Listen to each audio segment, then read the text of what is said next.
take a look at this position right here. It is move 5 in the fried liver attack. White going knight g5, trying to target our pawn on f7 right away. However, as black, we have a deadly trap. We do not play the more common idea in this position of knight to a5. Oh no, we play the move here, b5, attacking the bishop. This is the Ulvestad variation, and black here is laying a deadly trap. Almost every single white player here that you face online is going to take on b5 with the bishop or take on c6 with the pawn. But it turns out both of these moves are virtually losing on the spot. They lead to very, very bad games for white. And in fact, the only good move here for white is going to be the extremely unorthodox idea of bishop to f1. That is the only good move for white. Everything else gets white into massive, and I mean massive, trouble. So in this video, we're covering every single line from black's point of view with the move 5b5 in the fried liver attack. Again, the most common opening in online chess. I'm going to show you how to crush the fried liver with this crazy move b5. And at the end of the video, I'm showing you a game that Magnus Carlsen played versus Gukesh D in 2024, where Magnus, you guessed it, played the move 5b5 against the world champion. That game was insane. You don't want to miss it. But first, let's cover every line here from black's point of view, how to crush the fried liver attack with this insane move 5b5 instead of the more common idea of 5 knight to a5. So let's go back to the very beginning here. In the game, white opens 1e4 and black goes e5. Then we have knight f3, knight c6, bishop c4, knight to f6, and finally knight g5. This is the start of the fried liver attack. White's idea is simple. He's going to fry black like a piece of fried liver. He jumps in with the knight, pressures f7, threatening to capture here with the knight or the bishop. And black, the only good way to defend is going to be d5, blocking the attack of white. So here, we go d5. There's nothing else. There's no other good way to defend against the attack. White is going to take on d5 with the pawn. That is by far the best move. And here as black, the main move is knight to a5. The point being, you attack the bishop. The main line continues, bishop e5 check, c6, d takes, b takes. The line is quite good for black, but it is very complicated. And instead, in this position, for this video, I recommend the move here for black. Simply, in this position, b5. This is our shocker move. The idea is very simple. We attack the bishop, and we're laying a deadly trap. If white takes on c6 with the pawn or on b5 with the bishop, white is going to land into a very, very bad position. And in fact, the only good move here for white, again, is bishop f1. But that move is so hard to find. Unless white studied these lines ahead of time, I can almost guarantee he's not going to find bishop f1. All right, here. If white takes the pawn on b5, what happens then? Well, that is the most obvious move on the board. We attack the bishop with the free pawn, and white takes the free pawn. But again, it turns out this is not the way forward for white. Here as black, we simply take on d5 with the queen. Queen takes d5. We deflect the bishop away from d5, or sorry, away from c4, and therefore take with the queen, getting an excellent game. Now from here, the black queen is targeting the bishop on b5, but also the weak pawn on g2. And here, white has a very hard time defending. For example, he can trade on c6. He can take the knight here on c6. But black, he simply recaptures with the queen. Queen takes c6. And if white castles, trying to defend the pawn on g2, the pawn was under attack by the queen here on c6. So white castles. But then black can simply go bishop b7. And look at this. The entire idea of b5, part of the idea was to simply deflect the bishop away from the defense of the d5 square, allowing queen takes d5. But the other idea was clearing b7 for the bishop. And now the queen and the bishop, they're lining up, forming a powerful battery on the long diagonal and threatening checkmate in one move on g2. And no matter how white tries to defend, literally no matter what he does, white is going to be in a lot of pressure here. So for example, here, if white plays the move, let's say f3, trying to defend, it looks logical. You play f3, blocking the diagonal, but here black has so many ideas. The one I like for black is simply h6, driving back the knight. It may go to, say, h3 like this, but then as black, we play the move g5, gaining space and threatening g4, trying to open up again this long diagonal. And again, white's defense is very, very difficult. For example, here, if white wastes a move like a3, we play g4, and again, the attack continues. Things get very, very bad for white very, very fast. Instead, if white goes, for example, knight to f2, trying to guard g4, that makes a lot of sense. However, as black, we play g4 all the same. g4 is the move. Again, we're trying to open up lines of attack against the white king as quickly as humanly possible. Here, for example, if white goes, say, d3, trying to defend, trying to bring out more pieces, opening up scope for this bishop, in that case, what we do here, we trade on g3, and if white takes back, let's say, the queen, queen takes, then we actually fly in, trade queens, and despite the queens being off the board, the attack is not over. Rook g8 is super, super strong. And for example, here, if white goes king to h1, we actually just take the pawn and deliver a brutal checkmate. So white here is in a lot of pressure in these lines. So obviously f3 is not the safest idea. Again, black going h6, then g5, getting a brutal attack. Beyond that, let's say white goes, for example, 9, knight to f3, trying to bring back the knight. In that case, as black, what we do here, we castle long. So obviously the white king on g1, we're trying to attack the king. Therefore, if we castle long, we have an easier time launching ahead with all of the pawns on the king side. We may push, for example, the g pawn or the h pawn or the e pawn now with no fear of the pawns being weaker around our king. So from here, for example, white may go d3, trying to defend, but then as black, we can play the move g5.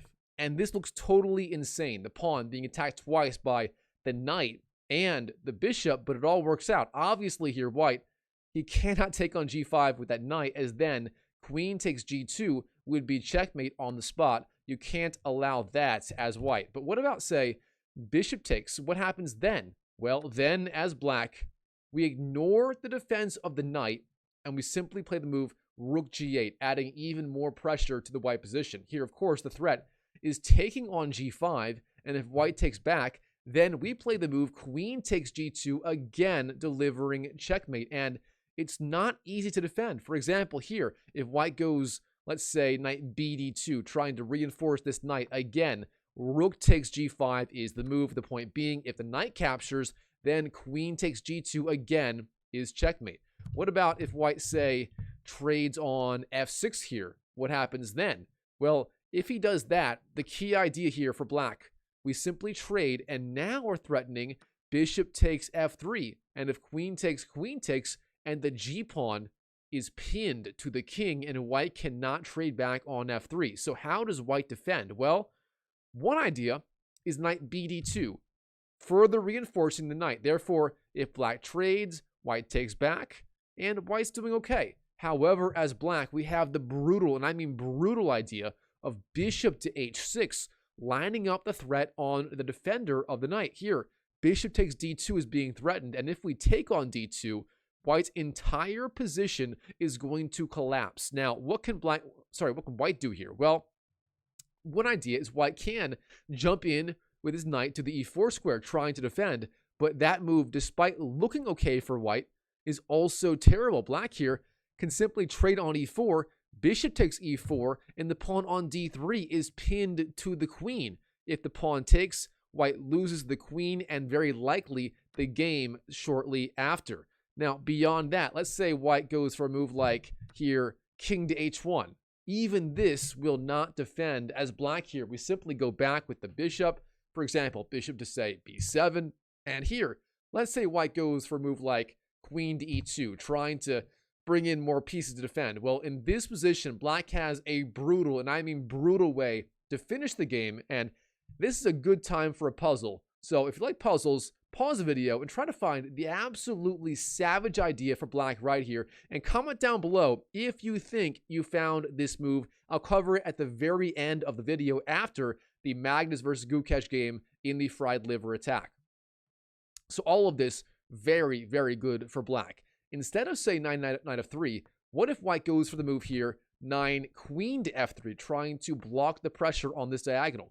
In that case, as black, we also have a savage idea. The move here is e4, simply attacking the queen, and from there, we're going to pressure also the knight and maybe even castle long. So the big question is, where should the queen go? Well, e3 might be the best square. So let's say white goes queen to e3. In that case, all we have to do is first drive back this knight. h6, it's got to go somewhere. Knight to h3. And then as black, what we do here is we castle long. Now, this move looks crazy. After all, we are giving up the defense of the pawn on the a7 square. That is part of the idea of placing the queen on the e3 square in the first place. But it turns out the pawn on a7 is poisoned. White here cannot take it. He's simply too far behind in development. Here, if he takes on a7, the move for black is simply bishop to c5, a very strong multi-purpose move, attacking the queen, attacking f2, black getting a tremendous amount of activity. Here, the queen has got to go somewhere. Queen to a5 makes a lot of sense getting out of the attack. But here, black has the very simple idea of e3 with the discovered attack of the queen on g2. Black again threatening checkmate, and what can white do? Well, let's say white tries to defend with a move like f3, trying to block the diagonal. In that case, as black, we trade on d2 with the discovered attack on the king on g1 and the attack on the bishop. White here, he's got to defend, for example, knight to f2. And here as black, we can add the disrespect with the move d1, promoting to, that's right, the rook, because why not? We're that far ahead. Here, white, obviously, he cannot take with the knight legally, as the bishop pins that knight to the king on the g1 square.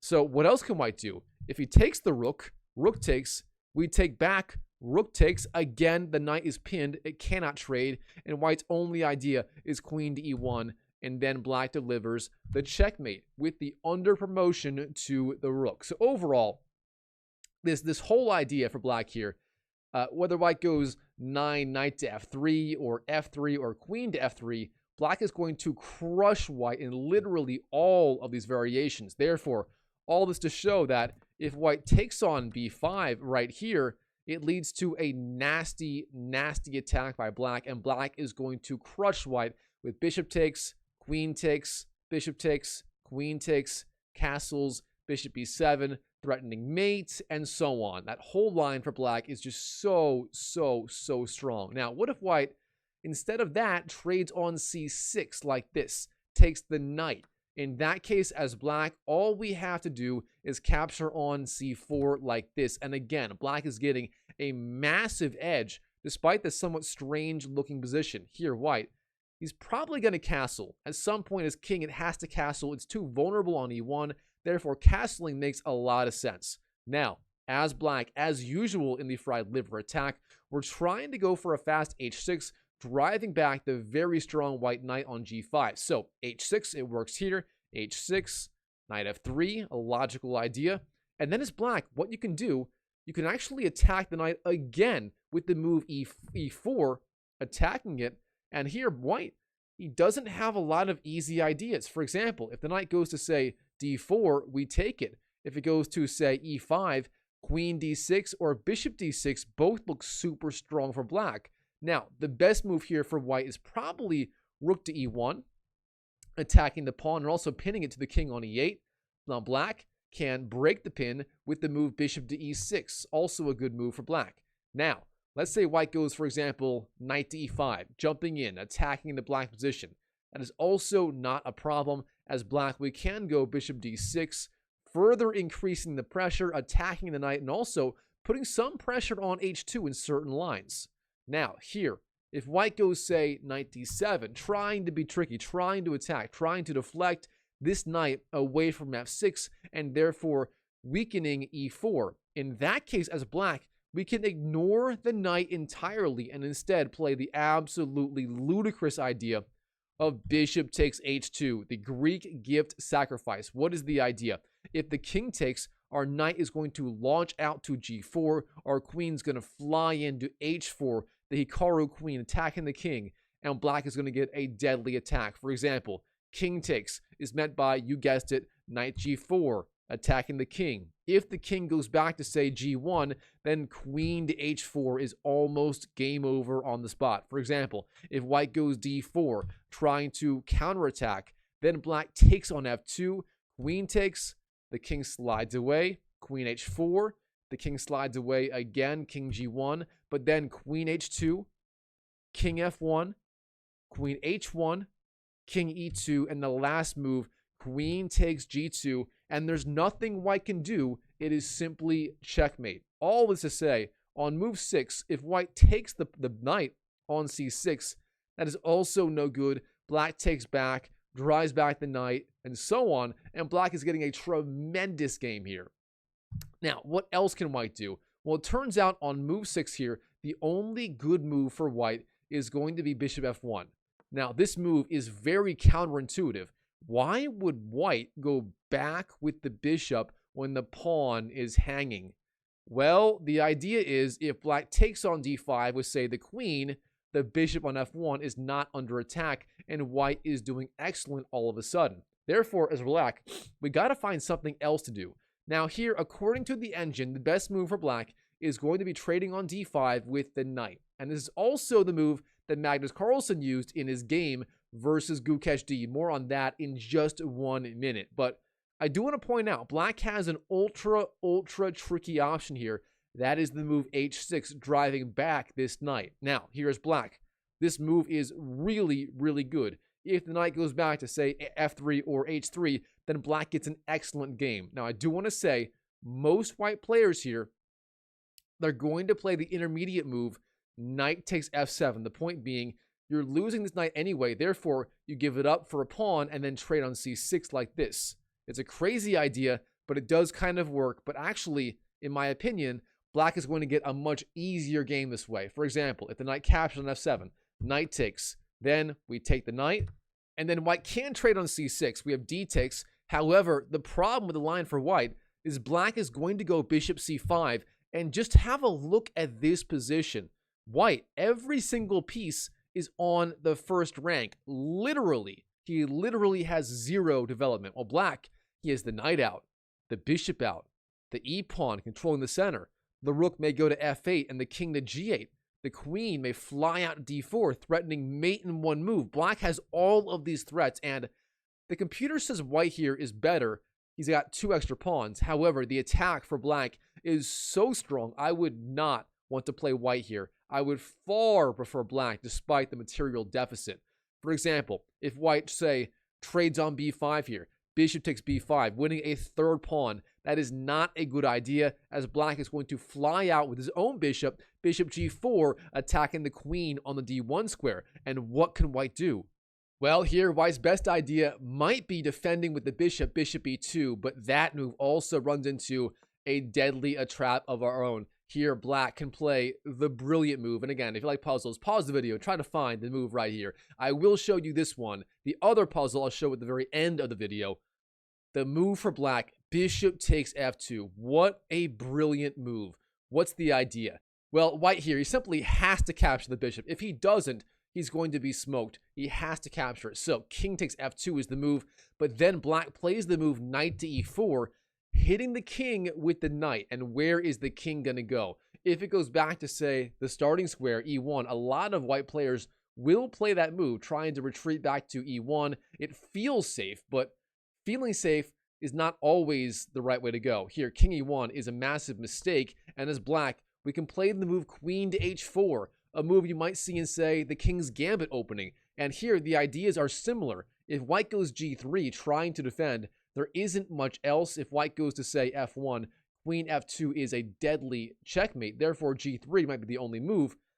But then as black, one of the oldest tricks in the book, knight takes g3, and of course, the pawn is pinned to the rook. If you take, you lose, but if you don't take, moves like knight to e4 and queen to f2 are also going to be absolutely deadly, not to mention just taking on h1. So what can white do here? Well, taking might be the only option, but then black is spoiled for choice. You can take on h1 and win the rook and the game that way. You can also take on g3, which might even be a little bit stronger as it leads to a faster checkmate. For example, queen takes g3, an excellent move. The king slides over, and then rook hf8. A very simple idea, artificially castling and also opening up the attack of the rook on the king on the f1 square. It is just brilliant stuff right here. For example, the bishop captures on, say, g4. Our king slides back to g8. King g8 is the move, a solid idea. And now what can white do? The best defense white has here is blocking the attack, but then we take. And white has to sacrifice the queen, but it's not enough. We take, the king slides over, we take the rook, and it's checkmate in a few moves. And white is being blown off the board. All this to say, even if white finds the best defense in the fried liver attack to our insane move 5b5, even if here white goes bishop to f1, as black, we can play the move h6, virtually forcing knight takes f7, but then as black, we're getting a killer position with two pieces out, artificially castling, and the attack continues, and every single white piece, again, is on the original position. Even though the computer says white's better here, I would prefer black here, as the attack is just so attractive. So, overall, black is getting a fantastic game versus the fried liver, the most popular opening in online chess, according to Lead Chess and so on. Now, as promised, let's cover the game where Gukesh uses the fried liver versus Magnus, and Magnus busts out the Ulvestad variation right here with 5b5. All right, in the game, Gukesh. Gukesh playing as white opens 1e4 and Magnus e5. Then we have knight f3, knight c6, bishop c4, then knight f6, the two knights defense, and then of course knight g5, the fried liver attack. Now, black goes d5, blocking the attack. White takes on d5, and now here, critically, instead of knight to a5, Magnus busts out the move, not a 5b5. This is the first time I've ever seen this move right here played at the professional, even super GM level. Now, Gukesh, this guy knows his stuff. He actually retreats with the bishop back to f1. Bishop f1 is the move. He does not fall for taking on b5 or c6. He plays the best move. Now, of course, Magnus here, being a very experienced player, he does not play the move h6. He knows while it's very dangerous, Gukesh could be prepared for it. So instead, he takes with the knight, playing the best move here for black in general. Now, Gukesh, what does he do? He trades on b5. Bishop takes b5.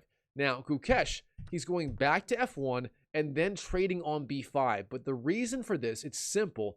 Once you take on d5 with the knight, the queen cannot trade on d5, and therefore the bishop on b5 is now safe. So, bishop f1 is the move, knight takes, and now, with the knight here, the queen cannot go to d5 temporarily, and therefore white takes back on b5, pinning the knight and threatening simply taking on c6. And white's going to have a decent game, but black is also okay here. Magnus, he plays the move bishop b7, defending, but also, very importantly, developing his bishop to the very, very strong square b7 and the long diagonal where it slices down the board and threatens g2 in certain lines. Now, Gukesh here plays again the strongest move, d4, gaining space, trying to open up the attack against the black king.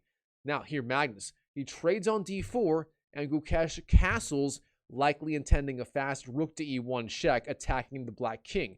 Now, where is the king going to go? Magnus, bishop e7. We're setting up short castling and also pressuring the knight on g5. A solid multi-purpose move. Now here, Gukesh, he has the option of playing the Hikaru queen move, queen to h5, pressuring the black camp. The point being, if black defends, let's say g6, stopping checkmate here, then queen to h6 stops short castling, and white's attack continues. That could be very, very strong. Instead here, knight to f3 chosen in the game. Now, Magnus castles is the idea. And here, Gukesh, he makes the first mistake, maybe of the entire game for him. He plays the move bishop takes c6. Now, what is the problem here? This move is not the most accurate. Instead, simply rook to e1 was the way to go. Instead, he trades on c6, and the problem is black takes back, and now the bishop is opening up on the long diagonal, and black is getting a tremendous amount of activity with those two Bs on the open board. Gukesh, his idea is trading on d4, and now he is up one pawn, that being the pawn on b2. There's no pawn on b7. However, Magnus here, he's got two Bs open lines of attack. And despite being down 1 pawn, Stockfish even says black here might be a little bit better. Magnus, he goes back with the bishop. Bishop b7, a solid move, keeping the piece alive. Gukesh, knight d2, developing, maybe intending knight d2 to f3, a solid idea. Now Magnus, rook e8, developing, c3, bolstering d4. Then the goat, c5, attacking the knight and developing, very good. The knight, it goes to f5, attacking the bishop and g7, and black simply goes back, bishop f8, keeping the piece alive, maybe intending g6 later, or actually on the next move. Now, Gukesh, knight to f3, developing, so far so good, and Magnus, queen to f6, attacking the knight. Magnus bringing out more and more pieces. The knight, it's got to go somewhere. In the game, it goes back to g3, but now simply h6, guarding g5 and further bolstering the queen on f6.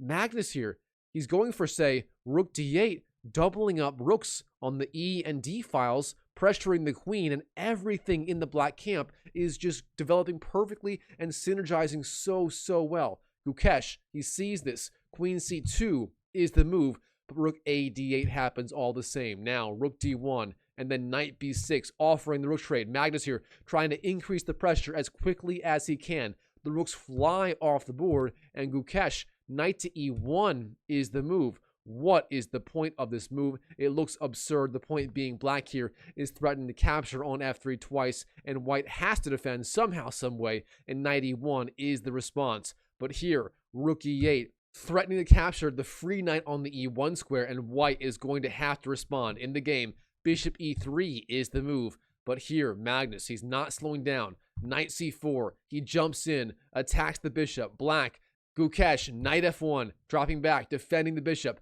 But here, Magnus, he trades on e3. He pushes c4. The point being, if you capture the pawn, there are too many threats. Black is just too active. Therefore, instead, queen to a4 was the move, trying to capture with the queen, trying to pressure a7, and trying to pressure the rook, most importantly, on the e8 square. But Magnus, he sees this, he acknowledges it, and he adds the disrespect with the move, rook takes e3, sacrificing the rook for the knight. And what is the idea? It's simple. The f-pawn takes the rook, but then bishop c5 attacks the pawn, black winning the knight and the pawn and the ongoing attack in return for the rook. A good trade if you ask me. Now here, the best move for white is going to be queen to e8, the only good move here for white to defend. But instead, Gukesh, knight to f3 is the move, developing, but it's no good. Bishop takes e3, attacks the king, forces it over.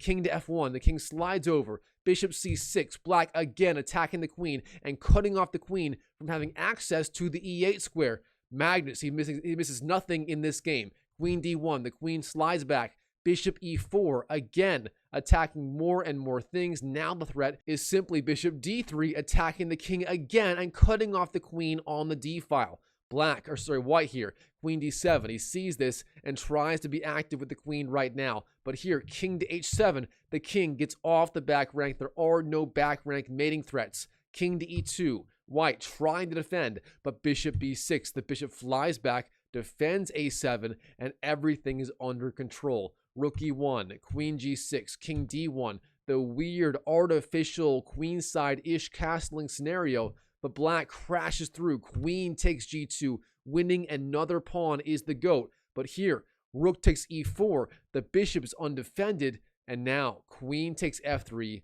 rook e2, bishop e3. White is technically up the exchange, but Magnus has just enough to defend here. b3, queen f1, rook e1, queen f3, rook e2, queen f1, rook e1, queen f3, and it is a draw by threefold repetition. Ignore the king signal there. It is a draw on the spot in this game. Very impressive game. Magnus busting out, I believe, the Ulvestad variation with the move way back on move 5-5, b5, of course, attacking the bishop, unleashing pure mayhem on the board. Gukesh, the world champion, he found the right move, bishop f1, but most of your opponents online will not find that. Instead, they'll take on b5 or on c6. And if you've studied the lines in this video, you will find the deadly way to punish your opponent. And as promised, the puzzle mentioned earlier in the video, in this position, what is the right idea for black? It's your last chance.